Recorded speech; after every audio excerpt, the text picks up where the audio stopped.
Exercise 10.1, fifth question.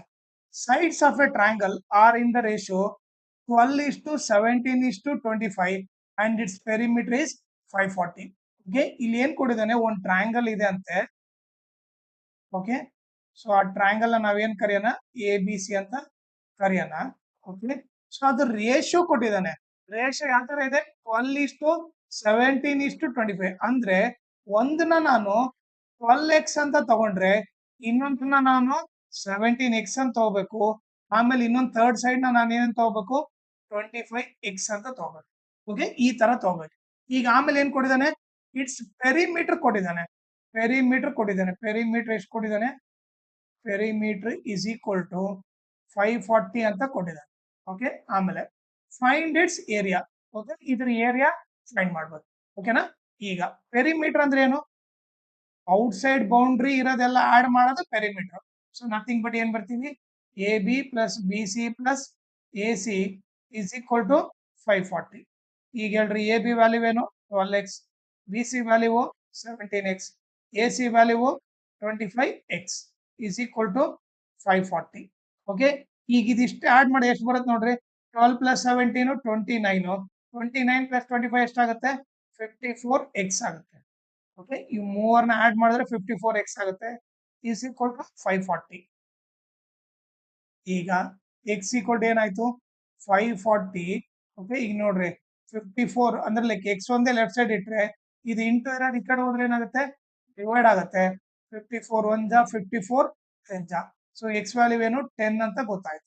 Okay, ಈಗ A B value ಏನಾಯ್ತು, ಈಗ ನೋಡ್ರಿ ಎ ಬಿ ವ್ಯಾಲ್ಯೂ ಏನಂತ ಕೊಟ್ಟಿದ್ರು, 12x ಅಂತ ಕೊಟ್ಟಿದ್ರು. ಸೊ ನಾನೀಗ ಎಕ್ಸ್ ಪ್ಲೇಸ್ ಅಲ್ಲಿ 10 ಆದ್ರೆ 12 ಇಂಟು 10 ಏನಾಯ್ತು 120 ಆಯ್ತು. ಇಲ್ಲಿ ಪೆರಿಮೀಟರ್ ಸೆಂಟಿಮೀಟರ್ ಕೊಟ್ಟಿರೋದ್ರಿಂದ ಸೊ ಎ ಬಿ ಎಷ್ಟಾಯ್ತು, ಇದು ಕೂಡ ಸೆಂಟಿಮೀಟರ್ ಆಗುತ್ತೆ. ಎ ಬಿ ಬಂದು 120 ಸೆಂಟಿಮೀಟರ್. ಈಗ ನೆಕ್ಸ್ಟ್ ಬಿ ಸಿ ಏನಾಗುತ್ತೆ, B C is equal to ಏನು 17x ಅಂತ ಇದೆ. ಈಗ ಎಕ್ಸ್ ವ್ಯಾಲ್ಯೂ ಏನ್ ಕಂಡು ಹಿಡಿದೀವಿ, 10 ಅಂತ ಕಂಡು ಹಿಡಿದೀವಿ.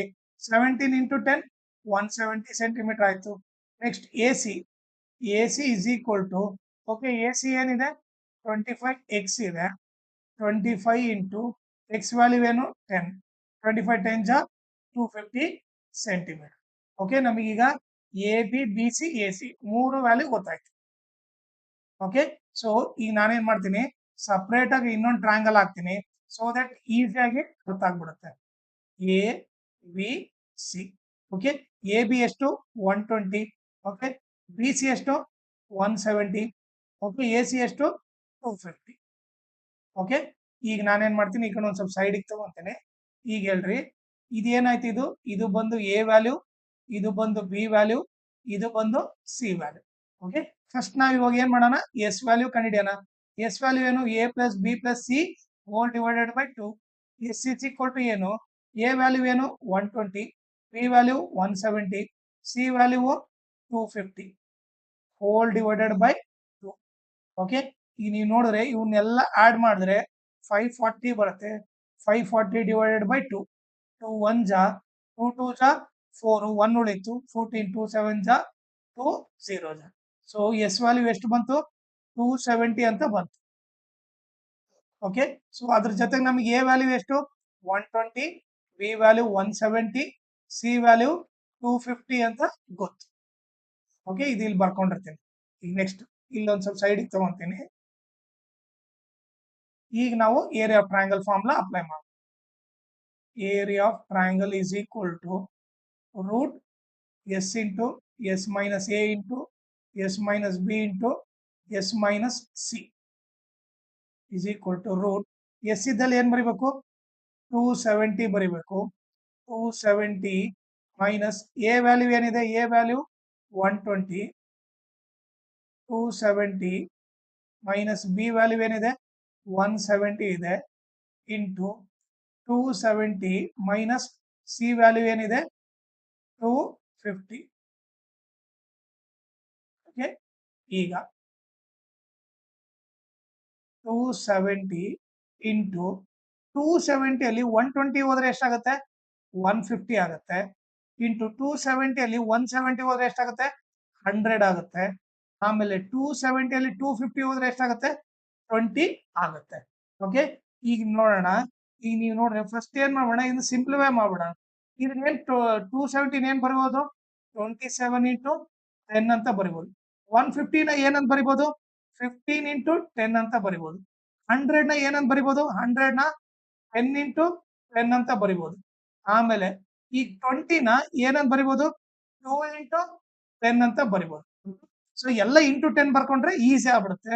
ಈಗ ನೀವು ನೋಡಿದ್ರೆ 2 10 ಇದ್ರೆ 1 10 ಹೊರಗಡೆ ಬಂತು, 2 10 ಇದ್ರೆ ಇನ್ನೊಂದು 10 ಹೊರಗಡೆ ಬಂತು. ಓಕೆ, ಈಗ ಒಳಗೆ ಏನೇನು ಉಳಿದಿದೆ ಅದನ್ನ ಬರೆಯೋಣ. ಓಕೆ, 27 ಬರ್ದ್ವಿ, 15 ಅದನ್ನು ಬರ್ದ್ವಿ ಇವಾಗ. ಓಕೆ, ಇನ್ನು ಉಳಿದಿದ್ದೇನು 2 ಮತ್ತೆ 10 ಇಂಟು 2 ಇಂಟು. ಓಕೆನಾ, ಈಗ ಒಂದ್ ಸ್ವಲ್ಪ ಸೈಡಿಗೆ ತಗೊಂತೀನಿ. ಈಗ ಸಿಂಪ್ಲಿಫೈ ಮಾಡ್ಕೊಂಡು ತಗೊಂಡು ಈಗ 27 ನಾವು ಸಿಂಪ್ಲಿಫೈ ಮಾಡಿದ್ರೆ ಏನಂತ ಬರಿಬಹುದು, ಇದನ್ನ 3 9 ಜಾ 3 3 ಜಾ 3 1 ಜಾ. ಸೊ ಇದನ್ನೇನ್ ಬರಿಬಹುದು, 10 ಇಂಟು 10 ಏನಾಯ್ತು, 100 ಆಯ್ತು. 27 ಏನಂತ ಬರಿಬಹುದು, 3 ಇಂಟು 3 ಇಂಟು 3 ಅಂತ ಬರಿಬಹುದು. ನೆಕ್ಸ್ಟ್ 15 ಏನಂತ ಬರಿಬಹುದು ನೋಡ್ರಿ, 15 3 5 ಜಾ 5 1 ಜಾ. ಸೊ ಇದನ್ನೇನ್ ಬರಿಬಹುದು, 3 ಇಂಟು 5 ಅಂತ ಬರಿಬಹುದು ಇಂಟು 2 ಆಸ್ ಇಟ್ ಈಸ್. ಯಾಕಂದ್ರೆ 2 ನ ಸಿಂಪ್ಲಿಫೈ ಮಾಡಕ್ ಆಗಲ್ಲ. 2 ನ ಏನಂತ ಬರಿಬಹುದು, 2 1 ಜಾ 2 ಅಷ್ಟೇ. ನೆಕ್ಸ್ಟ್ 10 ಹೆಂಗ್ ಸಿಂಪ್ಲಿಫೈ ಮಾಡುವುದು, 10 2 5 ಜಾ 5 1 ಜಾ. ಸೊ ಇದನ್ನೇನ್ ಬರಿಬಹುದು, 2 ಇಂಟು 5 ಅಂತ ಬರಿಬಹುದು. ಈಗ ನೀವು ನೋಡ್ರಿ ನಾನು 100 ಬರಿತೀನಿ. ಈಗ ನೀವೇ ನೋಡ್ರಿ 2 3 ಇದ್ರೆ 1 3 ಹೊರಗಡೆ ಬಂತು, 2 3 ಇದ್ರೆ ಇನ್ನೊಂದು 3 ಹೊರಗಡೆ ಬಂತು, 2 5 ಇದೆ ಇನ್ನೊಂದು 5 ಹೊರಗಡೆ ಬಂತು. ಈಗ 2 2 ಇದೆ ಅಂದ್ರೆ 1 2 ಹೊರಗಡೆ ಬಂತು. ಓಕೆ, ಸೊ ಈಗ ರೂಟ್ ಒಳಗಡೆ ಇರೋದೆಲ್ಲ ಹೊರಗಡೆ ಬಂದ್ಬಿಡ್ತು. ಓಕೆ, ಈಗ ರೂಟ್ ಒಳಗೆ ಏನು ಇಲ್ಲ. ಈಗ ಮಲ್ಟಿಪ್ಲೈ ಮಾಡೋಣ.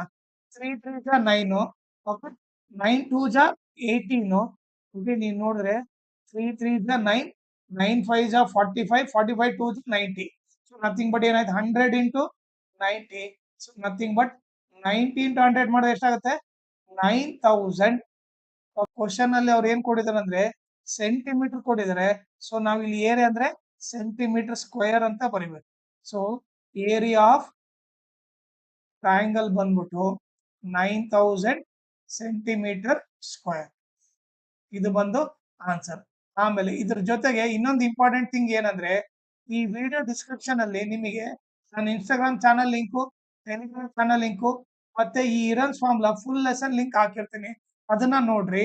ಆಮೇಲೆ ಇನ್ಸ್ಟಾಗ್ರಾಮ್ ಮತ್ತೆ ಟೆಲಿಗ್ರಾಮ್ ಚಾನಲ್ ನೀವು ಫಾಲೋ ಮಾಡೋದ್ರಿಂದ ನಿಮಗೆ ಏನಾದ್ರೂ ಡೌಟ್ ಇದ್ರೆ ನೀವು ಪರ್ಸನಲ್ ಆಗಿ ಮೆಸೇಜ್ ಮಾಡ್ಬಿಟ್ಟು ಕ್ಲಾರಿಫೈ ಮಾಡ್ಕೋಬಹುದು.